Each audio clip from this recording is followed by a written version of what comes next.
Shabbat Shalom. How many of you listen to NPR? How many to This American Life?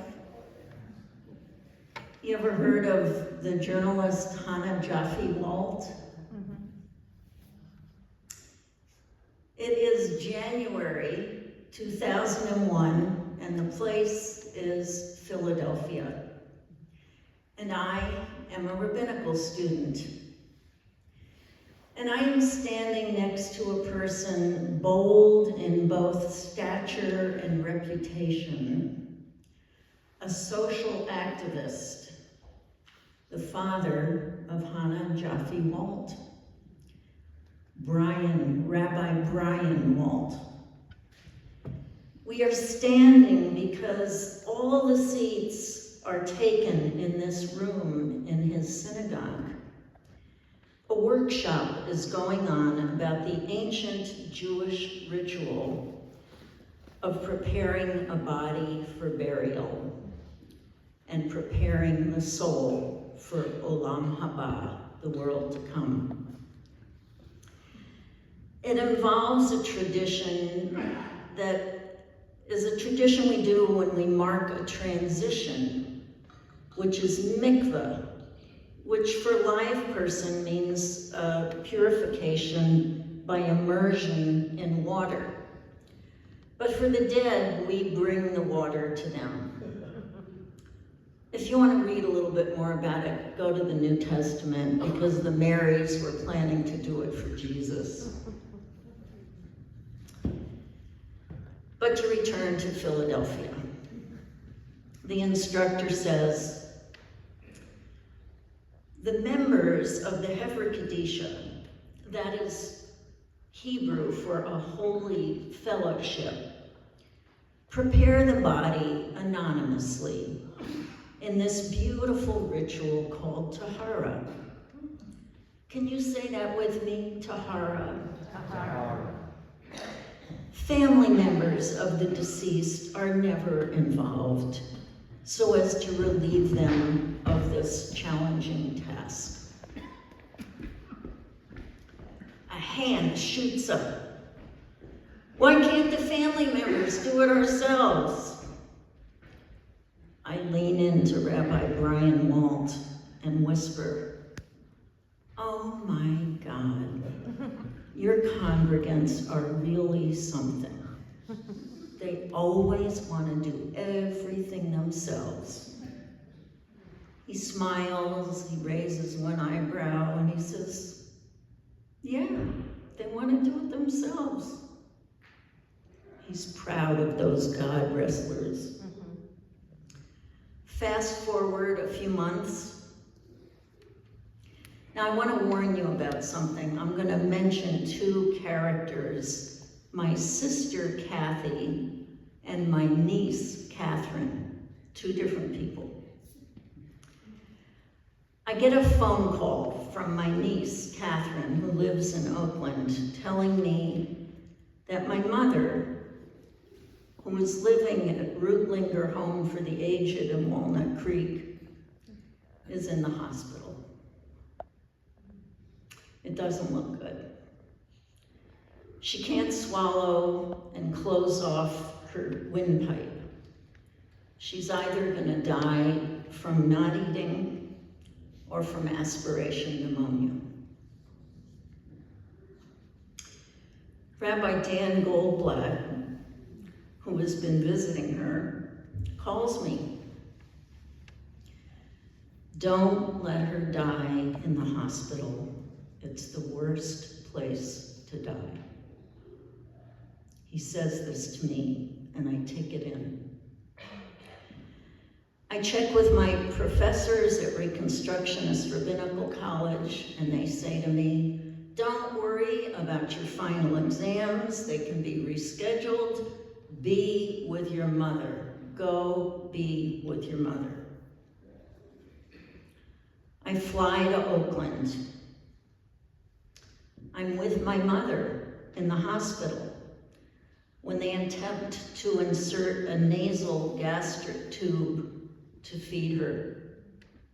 She flinches and balks and throws up her hands. No! Don't let them touch me again. I'm 91. I've had a good, long life. That afternoon, my niece Becky, Catherine's sister, is sitting on the other side of Mom's slightly raised hospital bed from me.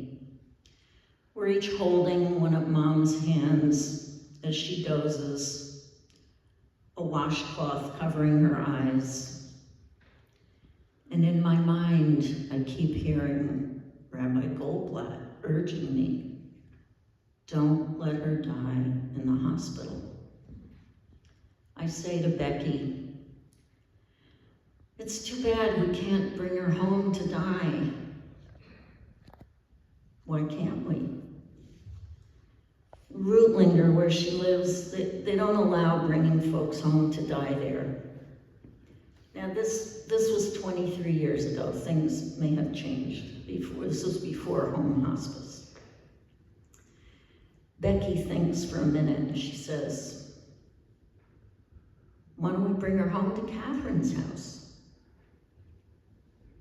Oh my God, what a great idea. Why don't you ask her?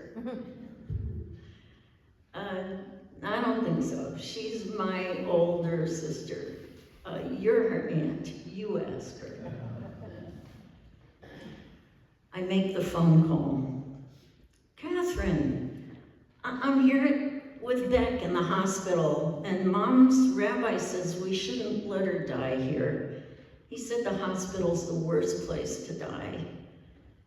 We can't bring her back to Rutlinger. What if we bring Grandma to your house to die? That's a great idea. We can put her in the little guest room under the stairs. Don't you have to ask David, your husband? Nah, David will be fine with it. An hour later, Catherine calls me back. I fear she has changed her mind. Hello? Yes? Listen, I spoke to David and he's got an even better idea. Let's put her in the living room, and that way there'll be plenty of room so all the family can gather around. So here we are in Catherine and David's Oakland living room, hospital bed to one side, mother mostly sleeping. We're expecting one of my older sisters, Kathy, to fly in from Italy, and my oldest sister, Cleus, the mother of Catherine and Becky, who's coming from South Carolina. My sister Kathy's children, Sarah and Matthew, all these children are grown up by now, live at opposite ends of California, and they're very close and are quietly, excitedly chatting on the couch, so glad to see each other again.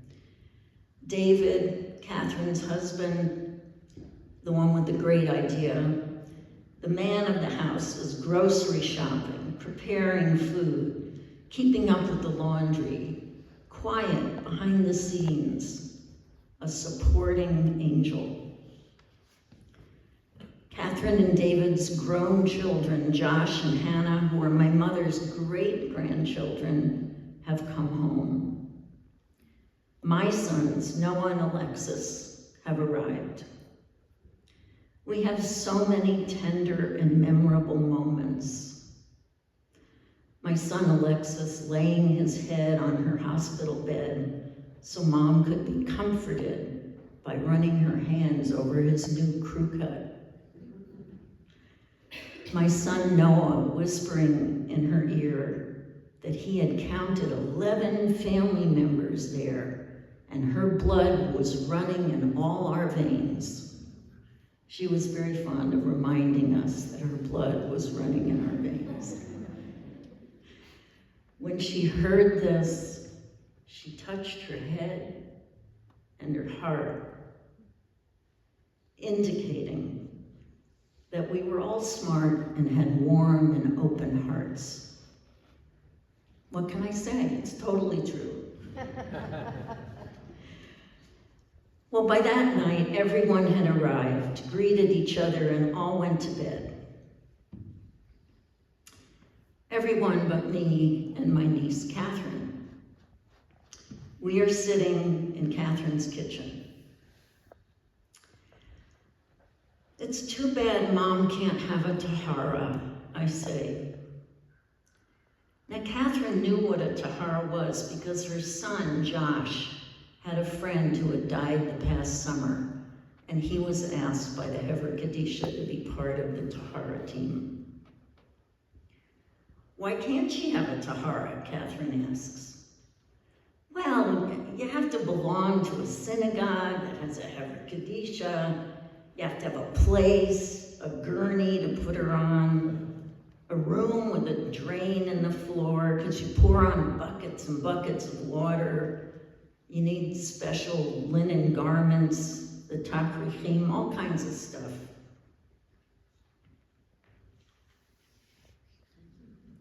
We could do it outside on the patio. It has a drain. We could use our aluminum rod and nylon webbing chaise to put her on. Can the neighbors see? Not really. Do you have linen pants and a shirt? Yeah, I have a pair of slacks I never wear. I think I have a shirt too. I think I need my water bottle.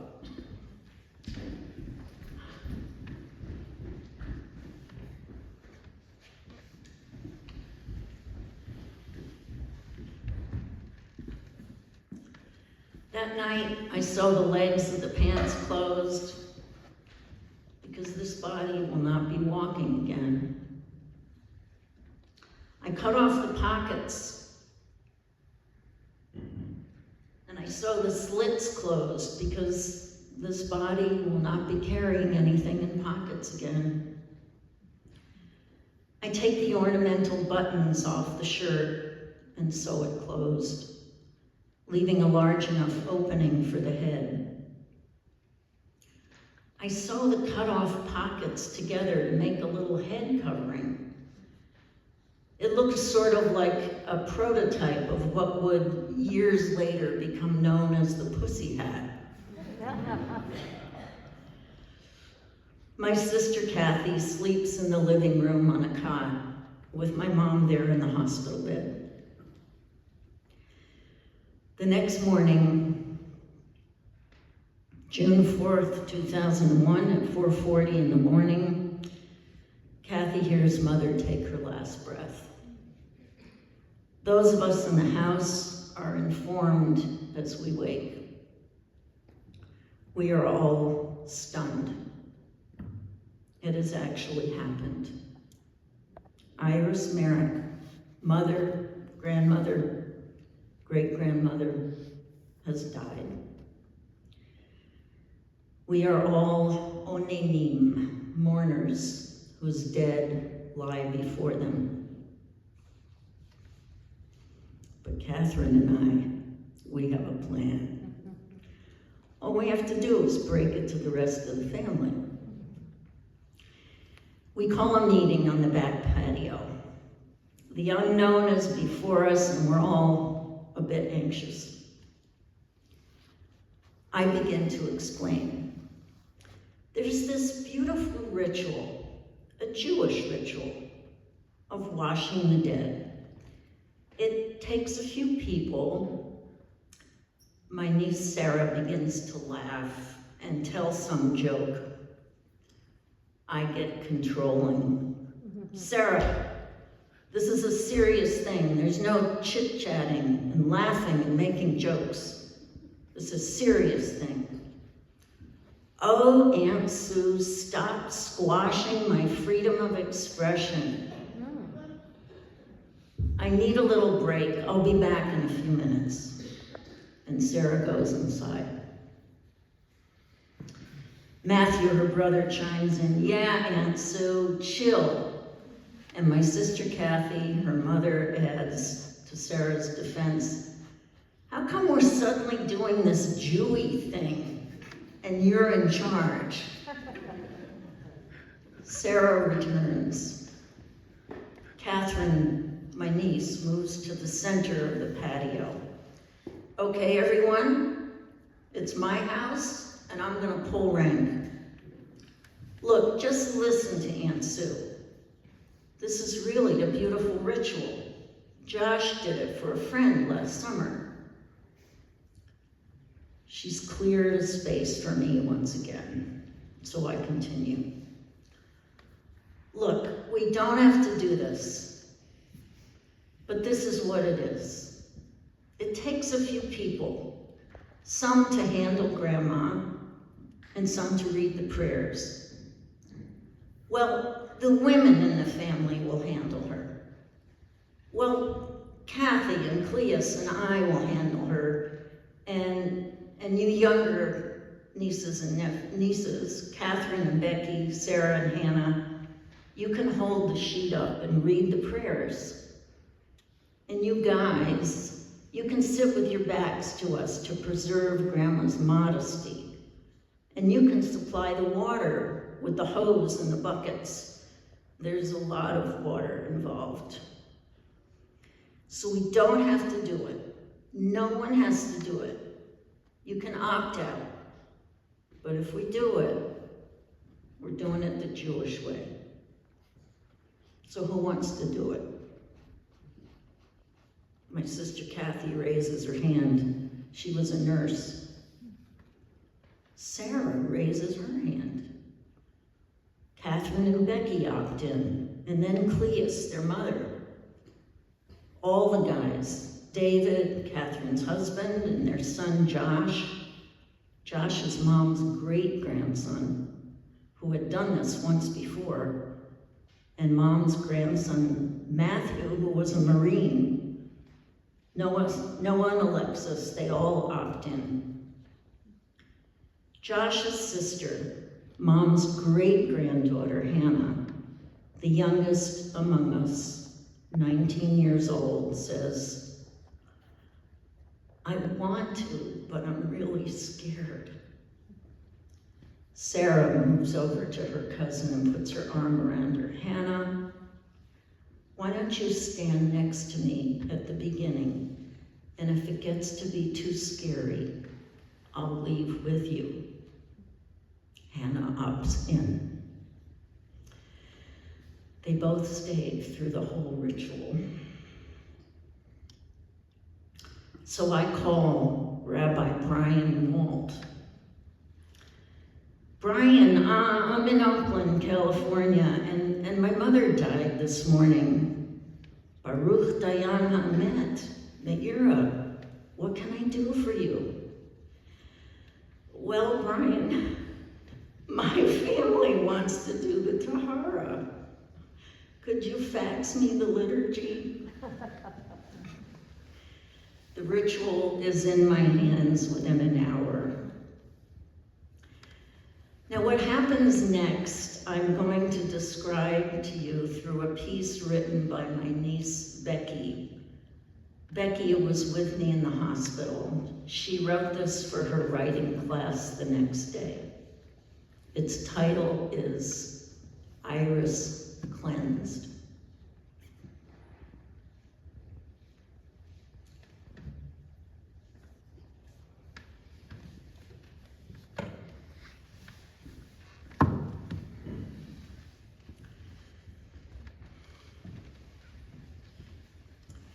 There were 7 women working around the body. The body was lying on the sheds on the back patio, and the 3 oldest women were under the sheet, cleaning the body off and washing her, and the buckets of water were filled by the men who were sitting with their backs to the women and the body. The buckets of water were kept filled, and the pitchers were then filled from the buckets, and the water was poured over the body, over and over and over, and the younger women held the sheet up, keeping the sun from hitting the body.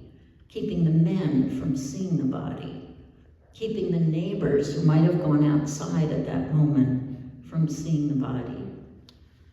And the sheet was held up, sometimes getting in the way inadvertently, sometimes held to the side so they could see what was happening. And the older women had one long conversation amongst themselves, which was the only conversation that was heard, telling each other to roll her one way and then roll her the other way. The younger women read parts of the ritual aloud, adding their voices to those of the older women, and a few poems were read, and a few prayers were read, and a few comments were made about the sheet, or the water, or the clothing that was used. And the older women dressed the body in the clothing that had been prepared the night before. The legs of the linen pants had been sewn together at the bottom. The shirt had been sewn together too, and the pockets of the pants had been used to make a head covering for the body, which was part of the ritual and which everyone there found funny because it appeared as though the head covering had ears or horns, and everyone agreed that the woman who died would have enjoyed that, since she always insisted she'd been descended from Vikings who raped and pillaged her Russian Jewish ancestors, and she would have loved the Norse look of her head covering. And the body was finally washed and dried and dressed in the traditional linen clothing. And then the younger women dropped the sheet over the woman on the chaise to cover her one last time.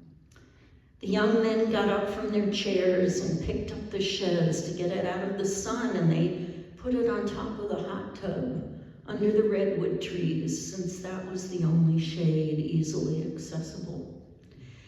And I thought the woman who died would have liked that too, to be carried by her grandsons and great-grandson like the prima ballerina she was when she was alive and carried off stage.